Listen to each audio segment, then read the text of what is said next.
Now Steve Kerr's got to figure out. That it ain't right. And Steve Kerr's going to figure this out with the rotations and whatnot. So, can I ask you a question? Go ahead, ask me a question. So I'll buy Jake right Paul, now. Mike Tyson got announced. Yeah, I know. I saw that. Did you think Bobby Portis and Dre were going to go at it? No, because Dre already had a technical. Dre's done crossing that line. I thought it might happen. And you know what? And then he had a layup earlier where he scores a layup and Pat Bev's under him and his arm accidentally comes down. I'm like, oh boy, here we go. Right. Dre, to his credit, kept pulling back. I don't know if there's a player in the league that wants to mess with Bobby Porter after what Bobby Porter did to Mirotic, man. He sent them back overseas, basically. I need Bobby Portis on the Warriors before his career's over. But he was trying to bait Draymond to get kicked out because Draymond Green was having an impact on that basketball game. He was. Defensively. And Bobby Portis tried to get him out of his element. Draymond didn't take the bait. Good for Draymond. He played a very good floor game yesterday. 12, 6, and 6. The blocked shots, the defense. He was battling with Giannis Antetokounmpo. Kuminga was battling with Giannis Antetokounmpo. Obviously, TJD. Season high tying 13 blocks. They've won 14 of their last 18, folks. Get on board. And here's the thing that pisses me off. Shesky, it's one game. Bro, if it was one game of Marco Luciano or Casey Schmidt or some unproven players, I'd be like, you're right. It's one. This is Steph Curry and CP3 and Draymond Green and Klay Thompson. And yes, Kuminga is ascending, okay? He's not at their level. No one is saying that. But you are being led by 4 Hall of Famers. Look, there's just miserable sports fans who will kill the joy of any win. It's about how you're playing over a long period of time. It's not just one game in the NBA. But why don't they get the benefit of the doubt? I don't know why. Mahomes gets it. I don't know why. Tom Brady gets it. I don't know. Verlander gets it. Why can't Steph get it? Listen, I asked this question. Why can't Steph get it? I asked this question 2 years ago when they were on their way to their 4th championship. And people were freaking out about them winning their 4th championship. Oh, they're not going to do it. Oh, I don't know about that. It's just whatever. I believe in champion mindsets. Championship teams know that it's about us. They're battle-tested. Exactly. They're battle-tested. Chris Paul's battle-tested. He's actually lost in NBA Finals. Oh, we can make fun of Chris Paul all we want, but he's been to the Finals. Yeah. He tasted it. He was up 2-0 in the NBA Finals. And Milwaukee stormed back to win 4 straight because Giannis just turned into Superman on everybody. It came in with some great epic performances. After a bum knee. And the rest with this team, they all look fresh. They have fresh legs. Now, they get the All-Star break, obviously. Yep. You get the in-season tournament break. You got the unfortunate break with Decky. And you know what? This team is kind of rallied around Decky. You know what's Dejan Milojevic.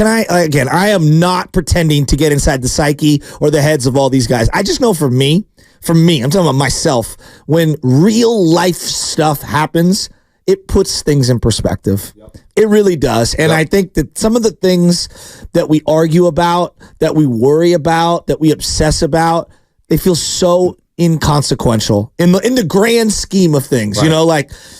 And so I think when you have something like that happen, it's a natural thing to bring people together. Now, it might not last forever, and I'm not saying that's the reason, but I do think on some level, it's like, this man did lose his life. We're playing basketball. And these guys, if you listen to the Warriors, more than maybe any other team I've ever seen, they all get it. They get it.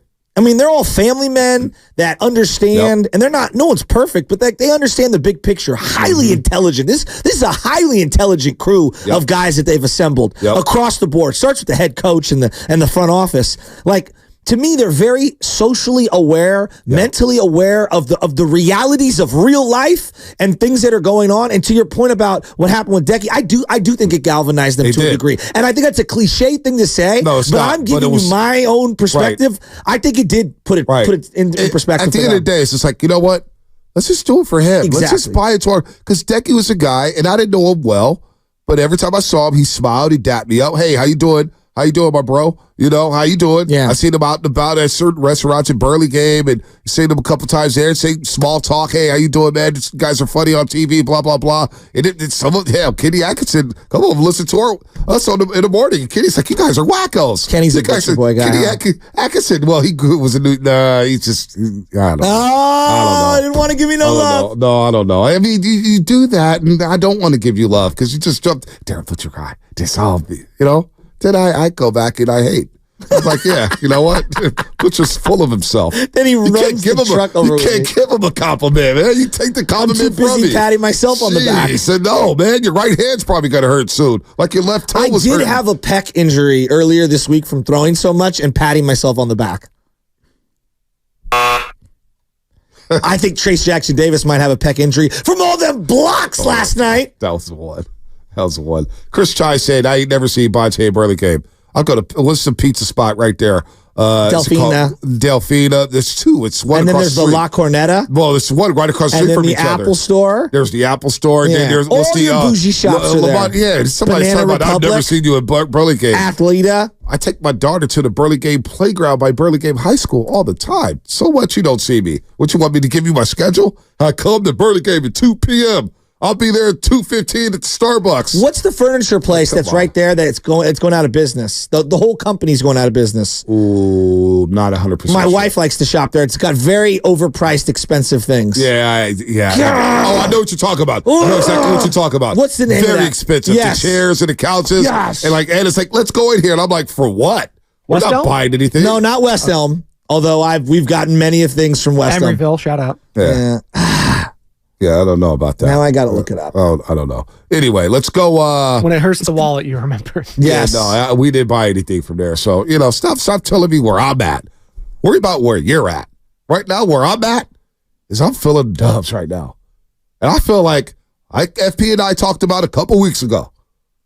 I don't fear a damn team in the Western Conference. I'm not scared. Yeah. Why would you be scared? Speaking of not being scared, BPA. What? Brian and Palo Alto, what's happening, man? What's going on? What's going on, guys? It's a morning of optimism, isn't it? Hell yeah. Yeah, I don't know if you guys saw Cat tore his meniscus. Yeah, the T-Wolves. I don't know if you saw that. No, yeah, we broke that. He's likely out for the year. And for me, matchups matter, right? And I thought the T-Wolves were a really bad matchup for the Warriors outside of Denver. I think that's a big deal because I think getting through Denver and Minnesota, ultimately, if they could get that far, would have been tough to do. But yeah, I think just for, Dunleavy Jr., what a first year. Yeah. Gets off the pool contract, which might be the worst contract in the NBA. He gets 2 long-term rotation players, maybe starters in the draft that are on rookie contracts, right? Mm-hmm. And the flexibility that he's created for them moving forward, could you imagine if they hadn't gotten off Poole's contract? It's what the state of the state would be. So anyways, yeah, just incredible first year. It was time for change there in the front office, and I think it happened at the right time. Good call. I agree. That's my take. All right, hey, BPA, real quick. Yes. Any team you fear in the West? Denver. That's it? Yeah, of course. But yes, the team we haven't beaten in several years. Yes, I fear them. I think the store on Burlingame, as I go, Matt's going to get so mad because we get so ADD'd out on this show. No, you get ADD'd out on this show. Don't say we. Pottery Barn. That's not we. That's an I thing. Well, man, why are you looking at me like that? ADD. I don't know what you're talking about. I'm just sitting here watching you guys do your show. Yeah, you see, he said we get ADD'd out. Don't put me in that kind of, like Shasky will go in. Shasky go into this is so behind the curtain, folks. We'll go back out to the lines. We'll have a show meeting. And Shasky will tell the boss man, Matt, we just get so tired in that 9 o'clock hour. It's like, don't put we in that. Put you in that. Well, I've told him over and over again. The sweet spot for all radio shows is 3 hours. I told him that. I said we should start at 7, should end at 10. That's what I want for my life, and so I can sleep in an extra hour. You're telling me I would love that? But that's what I want, and I think that's the sweet spot. It's for relationship help. Shasky throws me in the bus like I'm tired. I'm good over here. I'm locked in. Folks. 14-4 the last 18. I'm locked in. I told you yesterday, we went down the schedule. You were so impressed. We got Portland down, everything. It's go time. It's March Madness, man. This is the spring. This is the gateway to summertime. It really is. Speaking of March Madness, and as I go full ADD on you right here, because it does kick in for me, a Fox executive for sports predicting that the women's Final Four championship game will outdraw the men's. This year? Yes. If it's Angel Reese or Caitlin Clark, he's like, put that on paper because he does not see any dominant team in the NBA. But that's just neither here nor there. I don't even know who the number one pick is going to be in the NBA draft next year. I heard the draft is a little... The NBA draft? NBA draft. So, like, who's the star-studded player in college? Who's it got from North Carolina dropped 40-plus the other week against Miami? Was it R.J. Davis, I want to say? He dropped like 42, but I can't name... I don't know who's going to win the John Wooden Award for best college mids player in the country. I don't know. So you may be onto something. They may. Just what I heard. And I haven't watched. Shocked. I have not watched one college basketball game from start to finish. I've watched bits and pieces of here and there, but I've not watched one from start to finish. Not one. Really I can't believe that. Really quick, right now, just looking at some NBA mock drafts, the top 5 picks are all international or G League guys. Yeah. You know, the highest college pick right now, this is according to Sports Illustrated's mock draft. I'm sure it's different on other sites. But yeah, it's Cody Williams out of Colorado. It's the first Division I. Oh, guy. you know who's his brother's Jalen Williams from OKC, by the way, in Santa Clara. It's not going to be Collier from USC, the point guard. He's not in there. Isaiah Collier. He's a baller. Is Bronny James gonna? He's undraftable. Yeah, is he? This one I'm looking at here has Collier like 13. 13. Wow. He sounded like Brianna for Detroit, didn't he? Fashionable. Well, yeah, he did. Here's what I would say. I'm not trying to be that person, but I watched Bronny and I've watched the USC team because that's one of the teams I've actually seen this year. And like my takeaway was like he's just it's no one's fault. He's just not. He's not even a starter in college. He's barely a 3-and-D guy off the bench. So to say that he's going to go to the NBA, it's like there's steps to this, and he's just not there. He's multiple years away. Right, no doubt. All right, let's get to the lines, man. I want to talk to Dub Nation, man, before we get to Gary St. Jean at 8:30. Lines are packed right now. Let's get to Robin in the city. Robin in the city. They with the May Money, Aaron Daker, and Antonio. Robin, hey, sugar, how you doing? Hey, Sugar, I'm going to tell you the real reason why I called in. So let me just give you the BS first. So Brian and Palo Alto, I disagree with you about, and I'm not going to get off into this, y'all, Pools being the worst contract, because I just remember a few months ago when people were saying that Clay was the worst contract. I just can't stand the wishy-washy. Leave that boy alone. He gone and leave him alone, okay? The second thing I wanted to say is I'm really impressed with the trade, the guy, the center, Jackson Davis. I was, good kid. I do think Giannis is compromised a little, but I'm just going to try to enjoy this win. But the real reason why I called in, Bonte, you and Festus, y'all shoe game, and I snapshotted. I'm gonna post it. Was on hit.